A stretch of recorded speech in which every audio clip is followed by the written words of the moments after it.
Assalamualaikum warahmatullahi wabarakatuh. Mahasiswa Teknik Informatika Universitas Islam Riau yang mengambil mata kuliah Scaling Network. Alhamdulillah pada kesempatan kali ini saya akan menjelaskan tentang chapter 7 yang berjudul AEJRP Tuning and Troubleshooting. Sebelumnya kita juga sudah membahas tentang EEJRP di chapter 6. Nah, jadi pada kesempatan kali ini kita lanjutkan tentang EJRP juga. Jadi di sini tuning ini maksudnya bagaimana penyetelan EJRP ini ya, dan ada troubleshootingnya. Nah, itu. Jadi dalam kesempatan kali ini kita ada dua subchapter. Yang pertama bagaimana penyetelan EJRP ini atau tune EJRP. Nah, jadi tujuannya konfigurasi EJRP ini nanti untuk meningkatkan kinerja dari jaringan ya, untuk improve network performance. Nah, apa yang bisa dilakukan untuk improve ini? Nanti ada konfigurasi auto summarization, kemudian bagaimana konfigurasi router untuk mempropagasikan atau menyebarkan sebuah default route dalam jaringan EJRP, kemudian juga bagaimana interface settingnya untuk meningkatkan network performance-nya. Nah, dalam sisi troubleshooting nanti ada pembahasan tentang proses dan tool yang digunakan dalam troubleshooting, kemudian juga troubleshooting untuk network adjacencies ya, dan isu-isu dalam EJRP network. Nah, kemudian ada troubleshoot missing route ya, dalam routing EJRP. Oke, yang pertama adalah tune EJRP. Nah, jadi yang perlu kita pahami di sini sebelum kita menyetel fitur-fitur EJRP ini ya. Jadi tentu yang pertama kita harus paham dulu implementasi dasar dari sebuah EJRP. Nah, jadi basic implementation of EJRP. Yang mana itu kan sudah kita bahas di chapter 6 kemarin. Nah, kemudian dalam topologi ini yang kita lihat ya, di sini ada serial interface serial, kabel serial juga semuanya, dan their bandwidth ya, dan bandwidthnya ini may not reflect the more common type of connection found in network today. Jadi artinya di sini mungkin serial interface dan bandwidthnya ini tidak merefleksikan tipe yang umum digunakan dari koneksi yang digunakan pada saat sekarang ini. Tapi ini hanyalah pembelajaran dalam chapter ini ya. Nah, kemudian bandwidth yang digunakan dalam serial link ini ya digunakan untuk menghitung metrik routing protokol dan juga proses untuk memilih jalur yang terbaik. Nah, jadi ini nanti bandwidth calculationnya ya. Kemudian perintah bandwidth yang akan digunakan untuk memodifikasi default serial bandwidth itu adalah 1544 kilobyte per second. Nah, ini topologi yang akan digunakan di dalam chapter 7 ini ya. Nah, kemudian dalam topologi ini juga kalau kita lihat misalnya dalam topologi ini sudah dikonfigurasi. Nah, jadi kalau sudah dikonfigurasi, kalau kita lihat di sini di R1 ya, misalnya kita ketikkan perintah show running config, maka yang muncul ini interface G00 misalnya kan, yang ini maka ada IP address netmasknya, interface serial 000 ya, ini IP addressnya 001, dan router yang sudah dikonfigurasi dengan tipe EJRP, nah networknya ya, dan ini router ID-nya. Begitu juga di router 2 dan di router 3. Nah, ini dia dikonfigurasi dengan konfigurasi EJRP.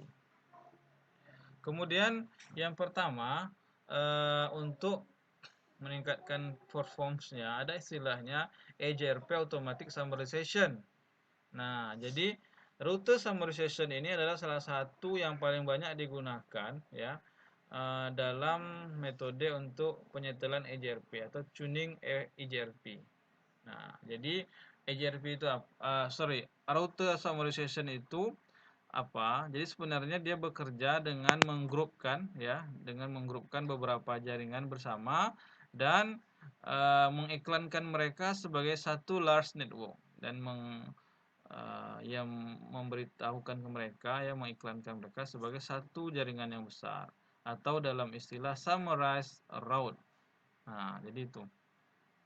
Misalnya EGRP ini juga dapat di-enable ya untuk melaksanakan automatic summarization di classful boundaries. Jadi dalam pengalamatan classful ya, dalam batasan classful. Jadi misalnya di sini EGRP secara otomatis mengakui subnet sebagai sebuah single class, apakah kelas A, B, atau C. Nah, dan dia akan hanya membuat satu entry dalam routing table untuk summary route-nya. Nah, itu. Jadi misalnya subnet ini 172.16.10, 172.16.20. Nah, ini kemudian di summarize. Nah, jadi 172.16.00/16 gitu. Nah, ini yang kemudian dituliskan dalam routing table di R2. Nah, ini mengirim ya summary update-nya ke sini, lalu di routing table-nya disimpan di R2. Nah, itu yang summarization. Jadi yang 3 subnet ini diringkas menjadi satu subnet. Oke. Nah, kemudian ini juga masih automatic summarization.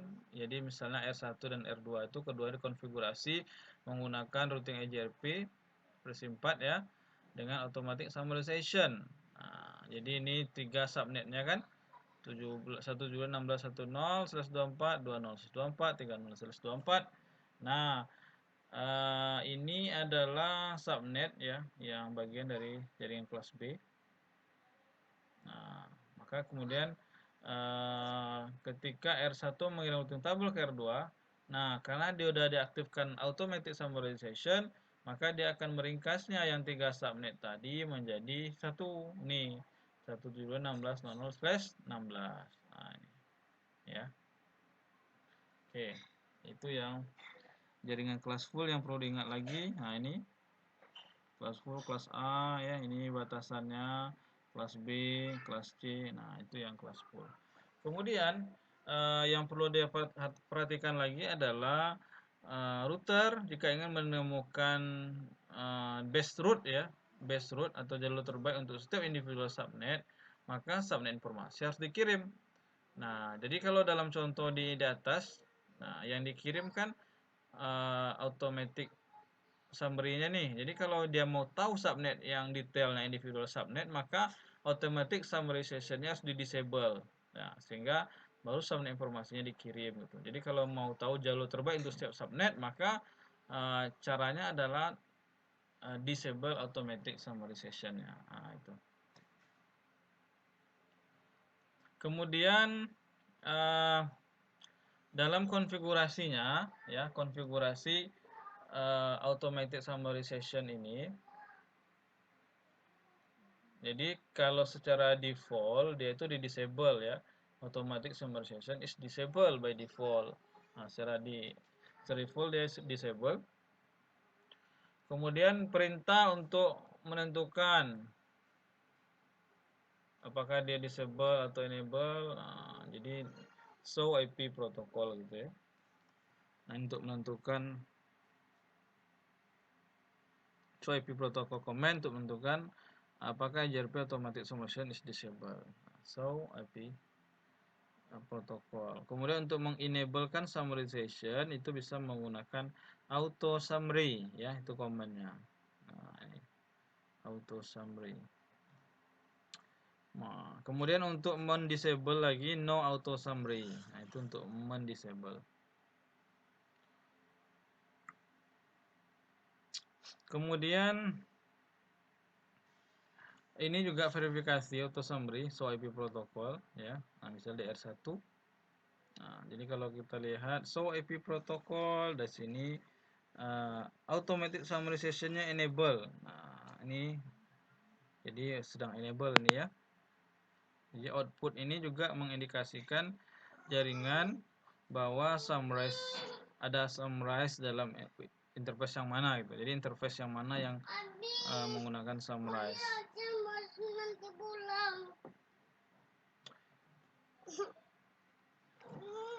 Nah, kemudian ini misalnya ya yang dilihat di R1 summarize ada 2 jaringan di routing update. Nah, ini yang kita lihat kan ada yang 192.98.10.124. Nah, itu dikirim keluar di G00 dan serial 000. Kemudian 1.16.00/16 ini di serial 001 kan. Nah, ini 001 itu dia di summarize tuh, ada 2 network yang di summarize.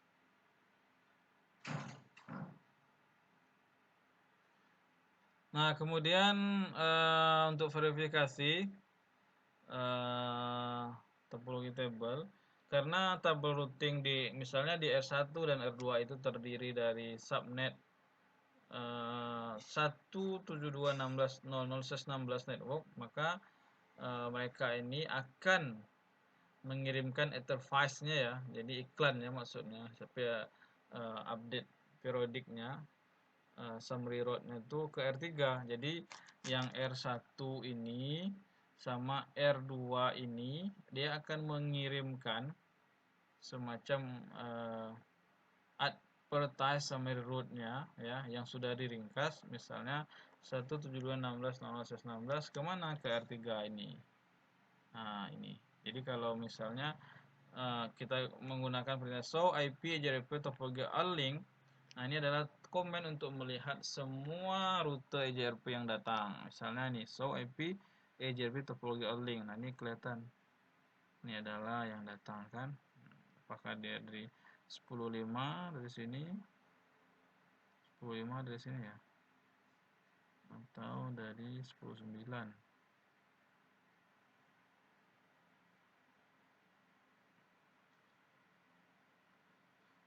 Nah, kemudian ini juga masih verifikasi auto summary ya. Jadi menggunakan show IP route, maka itu akan kelihatan summarize route yang diterimanya. Nah, ini show IP route EJRP. Nah, ini adalah auto summarization-nya masih disable nih, makanya masih 3 dia kan. Nah, sedangkan kalau yang sudah di enable gitu kan, nah, show IP route EJRP-nya, nah jadi ini sudah enable nih, makanya dia jadi tinggal 1, jadinya 1.16.00/16. Nah, itu ya.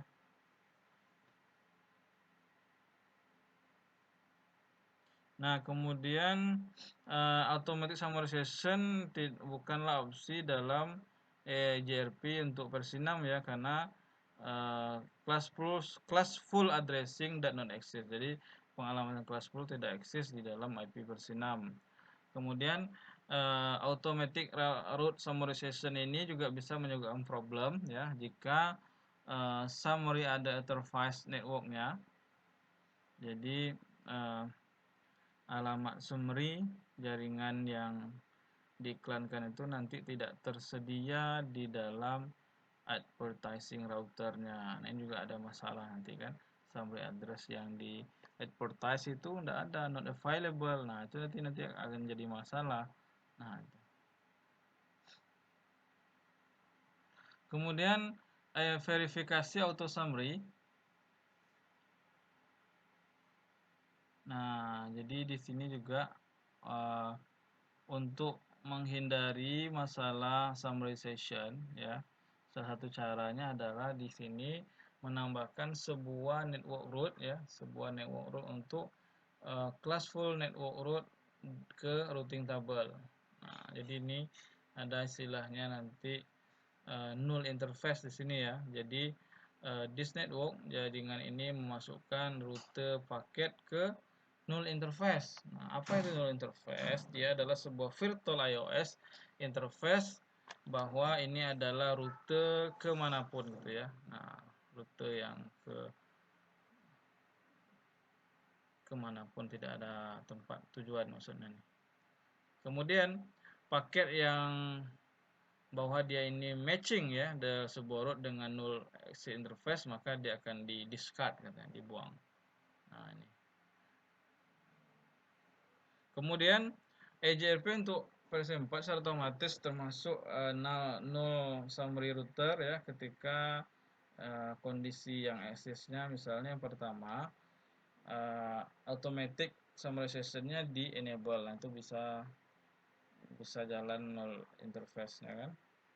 Kemudian setidaknya ada satu subnet yang mempelajari melalui EJRP. Kemudian di sana ada dua atau beberapa network EJRP command router. Nah, jadi ini yang null interface tadi ya. Kemudian ini kalau contoh yang automatic summarization, summary root ya.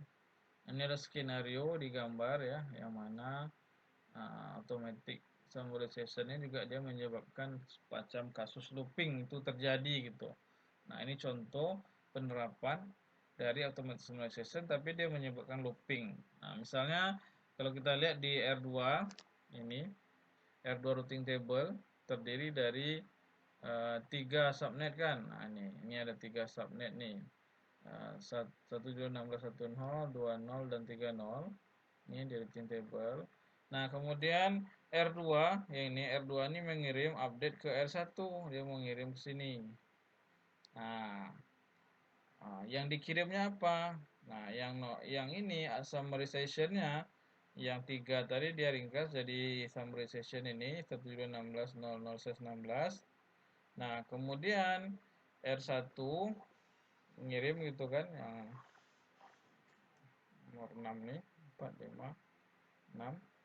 Jadi S1 menerima summarize root lalu diinstalkan ke tabel routing. Nah, ini ditulis sama dia. Ini adalah alamat network dari jaringan sebelah gitu kan. Nah, kemudian dia menerima paket misalnya udah diinstal ya summarize root-nya. Ini udah masuk ke sini. Kemudian berikutnya R1 itu menerima sebuah paket ya untuk 1.16.4.10. Jadi dia menerima paket yang alamatnya ini. Lalu R1 memiliki sebuah rute, dia punya rute 172.16.00 melalui R2. Nah, jadi kan dia punya tabel routingnya, dia nyatat ini, dia diterima pula paket yang ini kan. Maka dia akan memforward paket ini ke R2 karena dia tadi sudah punya alamat yang disummarize tadi kan. Nah, kemudian dia kirim ke R2 lagi. Kemudian di R2 paket ini tidak ada yang matching gitu kan dalam spesifik rootnya, karena tadi di sini kan dia ada cuma 16.1.0.20.30.40 tidak ada. Maka karena tidak ada di dalam router ini tujuannya, maka dia memforward paket itu melalui default rootnya ya, default rootnya itu yang ini, yang 00 ini dia send kembali ke R1. Nah, inilah yang menyebabkan loop tadi, dah dikirim sama ini ke sini balikkan lagi gitu. Nah, itu yang looping di sini terjadi kan. Nah, ini skenario terjadinya looping dengan automatic summarization. Nah, maka disinilah perlunya yang null interface tadi. Null interface ini untuk mencegah routing loop tadi ya. Nah, jadi kalau konsepnya, jadi R2 routing table yang tadi ada 3 jaringannya ini, lalu dia summarize jadi satu kan. R2 install ini dan ke null interface. Jadi ini dia install via null interface kan. Nah, yang ini dia tabel routingnya, ini yang summarize-nya via null interface. Nah, kemudian R2 install ini, lalu ketika R2 menerima sebuah paket ke yang dari 16410 dari R1 ini dia menerima paket 410, maka dia akan membuang paketnya karena ini tidak matching dengan spek subnet di dalam 172.16.00. Nah, maka the null summary root is removed. Jadi remove ketika auto summarization-nya di disable.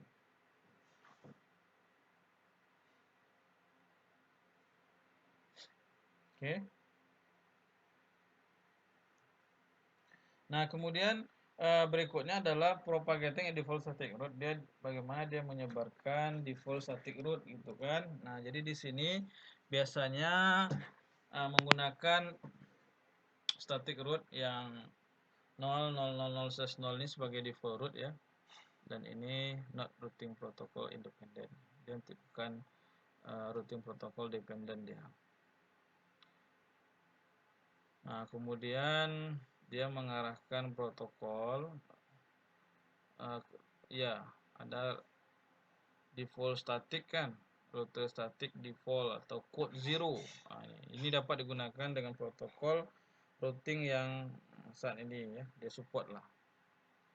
Kemudian static root itu juga default static root ini secara tipikalnya biasanya dikonfigurasikan pada router yang ada koneksinya ke jaringan luar ya, misalnya EJRP, jadi out ya, connection network out, keluar koneksi ke jaringan di luar, domain routing EJRP misalnya ke ISP, yang ini kan ke ISP.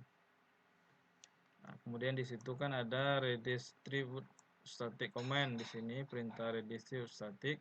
Nah, itu yang seperti ditunjukkan di gambar sebelah ini. Ya, redistribute static. Nah, ini untuk masukkan router statis dalam update EJRP ke router lain. Nah, biasanya soal protokol untuk memverifikasi ya. Nah, jadi itu yang redistribute static ya. Jadi perintah yang untuk memasukkan router statis dalam update EJRP ke router lain. Nah, kemudian di sini juga propagasi default root ya, sebuah porsi dari routing table untuk R1 dan R3 tumpukan file gambar nih. So IP root, nah ini dah ya informasinya. Sini juga ada informasi tentang routing source-nya, administrative distance-nya ya. Nah, ini ada. Lalu yang perlu dipahami juga ada misalnya D.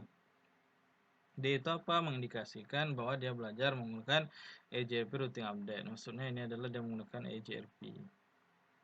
Kemudian tanda bintang itu adalah rute sebagai default route ya. 170 ini adalah administrative distance-nya. Kemudian yang IP versi 6 ya. Jadi EJRP itu memaintain tabel berbeda, maksudnya berbeda ya untuk dari versi 4 dan versi 6. Ya, jadi harus berbeda. Jadi kemudian IP versi 6 default route itu harus dipropagasikan, harus disebarkan secara berbeda gitu. Nah, misalnya dalam gambar ya, IP default static root dikonfigurasi. Misalnya /0 prefix dan prefix length equivalent ke 000 address dan misalnya masuk yang digunakan IP versi 4. Nah, ini ya konfigurasi default configuration. Redistribute static itu untuk ya versi 6 redistribute. Kemudian show IP6 root itu komen untuk verifikasinya ya. Oke, nah ini nanti saudara juga bisa cobakan di paket tracer ya yang ini untuk belajar bagaimana menyebarkan default root dalam EJRP di versi 4 dan versi 6. Oke, kemudian bandwidth utilization. Jadi ini penggunaan ini ya bandwidthnya di EJRP. Jadi secara default EJRP itu hanya menggunakan hingga 50% dari bandwidth interface untuk informasi EJRP ya. Untuk mencegah menggunakan link secara berlebihan. Jadi dia biasanya menggunakan hanya 50% dari bandwidth interface-nya. Kemudian dalam mode interface, dalam mode config interface, gunakan perintah IP bandwidth persen EJRP. Nah, sebagai angka persen untuk mengkonfigurasi persentase bandwidth yang dapat digunakan oleh EJRP pada interface gitu. Nah, kemudian untuk mengembalikan nilai defaultnya ya, itu gunakan no form ya. Nah, perintah no. Nah, kemudian untuk mengkonfigurasi persentase bandwidth yang dapat digunakan oleh EJRP versi 6, nah itu ya the IPv6 bandwidth EJRP command ya. Oke. Kemudian hello and hold timers. Nah, ini dia EJRP ini menggunakan sebuah lag hello protokol untuk menentukan dan memonitor koneksi status dari network tetangganya ya. Nah, kemudian hold time ini yang akan berbicara dengan router ya, the maximum time-nya. Jadi maksimum time router itu harus menunggu menerima hello berikutnya sebelum mendeklarasikan bahwa network unreachable, bahwa tetangganya tidak bisa dicapai gitu. Jadi ada maksimum time yang menunggunya gitu. Nah, ini bisa menggunakan IP hold time EJRP sebagai number ya, sebagai number second command untuk mengkonfigurasi hold time yang berbeda. Oke, nah jadi hello dan hold time ini dikonfigurasi dalam for interface ya, dan juga dia do not have to match ya, tidak memiliki matching dengan EJRP router yang lain untuk membangun atau memaintain edge census-nya. Oke, kemudian load balancing.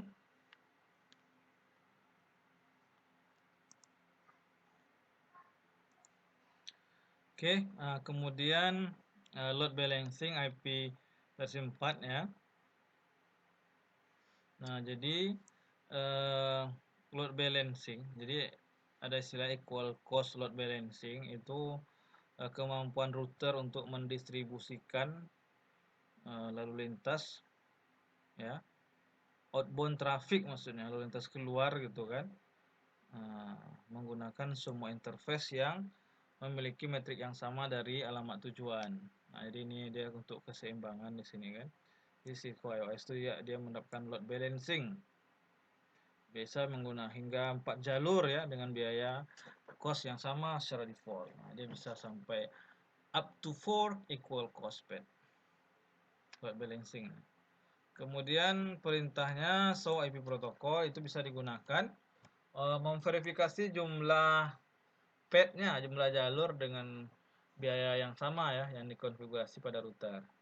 Nah, misalnya when a packet is processed with, jadi ketika sebuah paket itu berada di proses, maka load balancing-nya ya, atau penyeimbang beban pada jalur dengan biaya yang sama terjadi berdasarkan basis per paket ya. Nah, per paket basis. Kemudian ketika paket beralih dengan cepat, maka penyimbangan muatan ya, atau load balancing-nya itu pada jalur dengan biaya yang sama terjadi berdasarkan basis pertujuannya ya, per destination basis. Nah, jadi misalnya Chef Cisco Express Forward ini dapat melakukan load balancing per paket dan juga per destination. Nah, itu bisa. Jadi bisa menggunakan perintah maximum path ya, perintah untuk memodifikasi default 4 jalur biaya yang sama. Oke, itu yang load balancing. Nah, kemudian ini contoh load balancing IP versi 6 nih ya. R3 memiliki 2 EJRP cost root ya, untuk network antara R1 dan R2. Output So IP pinam root EJRP ini untuk perintahnya ya. Nah, bisa dilihat ini.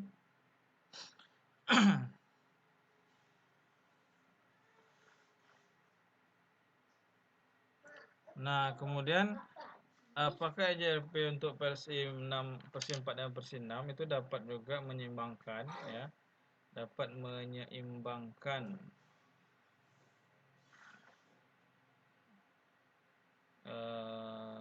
ya, menyeimbangkan lalu lintas di beberapa rute yang memiliki metrik berbeda. Nah, ini yang istilahnya disebut unequal cost load balancing ya, load balancing yang tidak setara. Nah, di sini dia juga menetapkan nilai menggunakan perintah variance. Nah, variance commandnya ya. Jadi nanti memungkinkan EJRP untuk menginstal ya beberapa rute bebas loop dengan biaya yang tidak sama dalam tabel routing lokalnya, local routing table. Nah, kemudian route learn ya. Jadi rute yang dipelajari melalui EJRP itu dia harus memenuhi 2 kriteria yang akan dipasang di lokal tabel routingnya itu ya. Jadi misalnya rute itu harus bebas loop ya. Harus bebas loop. Kemudian menjadi forward ya. Visible successor maksudnya yang layak atau memiliki jarak yang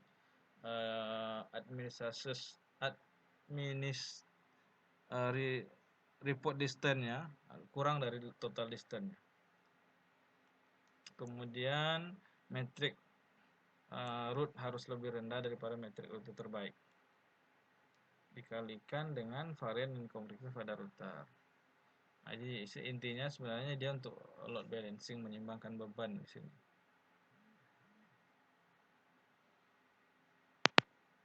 Kemudian unequal cost balancing, penyeimbangkan beban biaya yang tidak sama. Nah, ini ada juga istilahnya. Jika varian di set ke 1, maka hanya rute dengan metrik yang sama dengan penggantinya yang diinstal di tabel local routing ya, local routing table. Nah, itu. Jika varian set 2, maka setiap rute yang dipelajari EJRP dengan metrik kurang lebih 2 kali metrik penggantinya ya.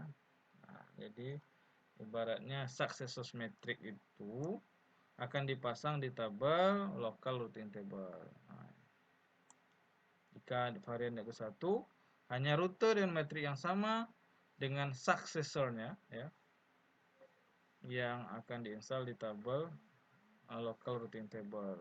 Nah, tapi kalau 2 maka setiap yang dipelajarinya ya. Oke, nanti ini juga bisa dicobakan ya, lab konfigurasi Advanced EJRP. Sini ada summarization, default route, propagation ya. Kemudian troubleshooting EJRP ya. Jadi ini command-commandnya nih.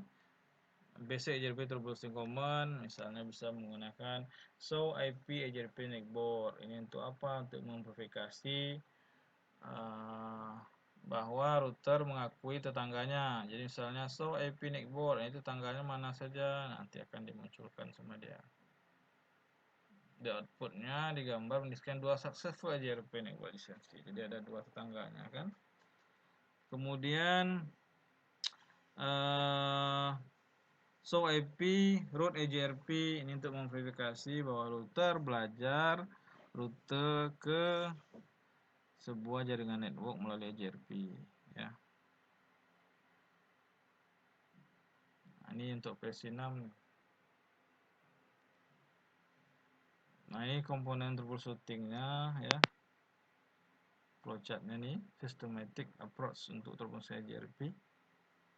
Nah, ini pertama konektivitas isunya.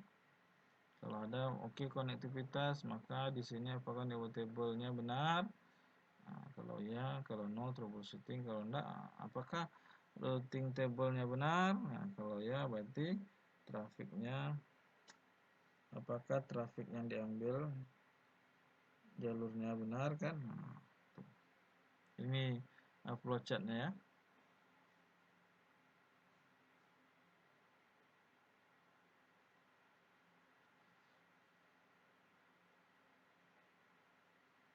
Ini juga troubleshootingnya. Kemudian ini troubleshooting di layer 3 konektivitasnya. Misalnya juga bisa menggunakan perintah show IP interface brief ya.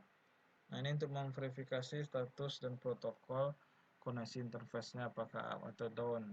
Nah, ini kan perintahnya yang dapat ya. Info-infonya kalau menggunakan show IP interface brief. Kemudian juga ping ya. Ini untuk konektivitas juga. Kemudian show CDP netboard. Nah, kalau pingnya unsuccessful, show CDP netboard. Nah, ini untuk perintah verifikasi dari 1 dan 2 koneksi ke tetangga ya.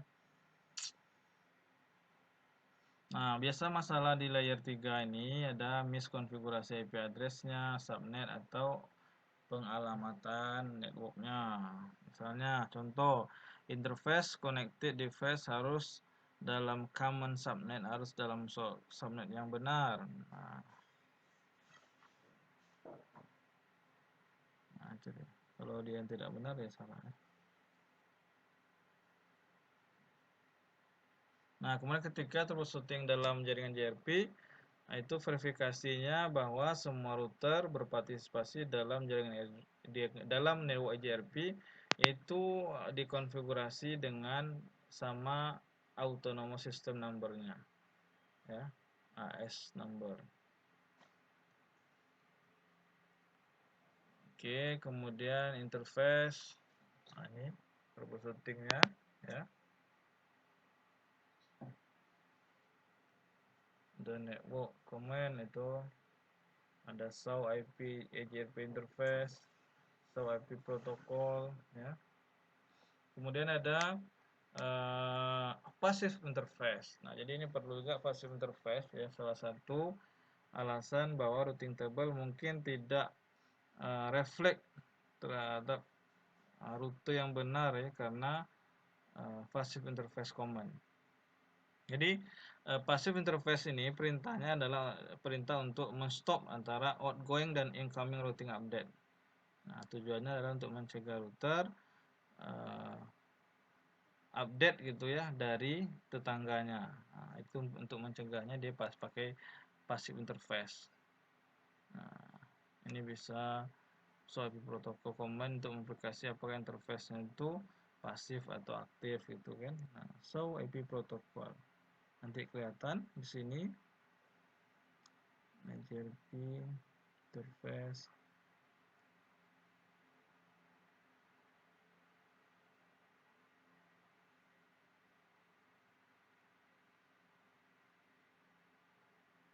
Oke. Nah, kemudian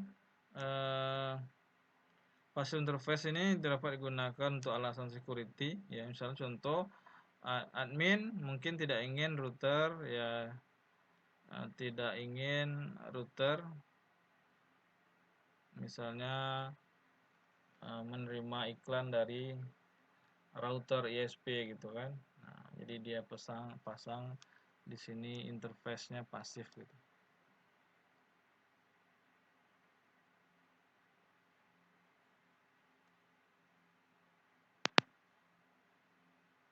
Kemudian juga ada istilah missing network statement. Ya, ini missing network statement. Nah, ini juga bisa di troubleshooting menggunakan show IP protokol ya. Nah, misalnya yang ini 10.10.10.4 itu adalah tidak dikonfigurasi untuk routing kan, yang ini 10.10.10.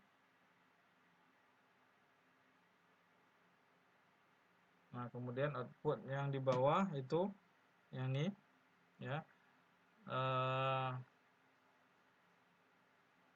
itu untuk menyelesaikan isu konfigurasi edge routing untuk network 10.0.0.0. Nah, ditambahkan router JRP1 network 10.0.0.0 itu ya. Nah,